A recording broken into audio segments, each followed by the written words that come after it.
ზოგადად საპატრიარქოს მიმართ გაკეთებულ განცხადებებს, დაწერილ სტატუსებს ეს გუშინ არ დაწყებულა. ეს არის მიზანმიმართული ეკლესიის სარწმუნოების საპატრიარქოს დისკრედიტაციის მცდელობა.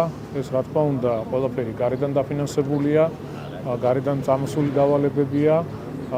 იყვნენ კონკრეტული არასამთავრობო ორგანიზაციები, ვინც ფინანსდებოდა და მათ ჰქონდათ დავალება, რომ ეკლესიის წინააღმდეგ გაეკეთებინათ იმ ტიპის განცხადებები, რასაც ჩვენ ვისმენთ და არაერთი ასეთი მოგვისმენია ბოლო წლების განმავლობაში.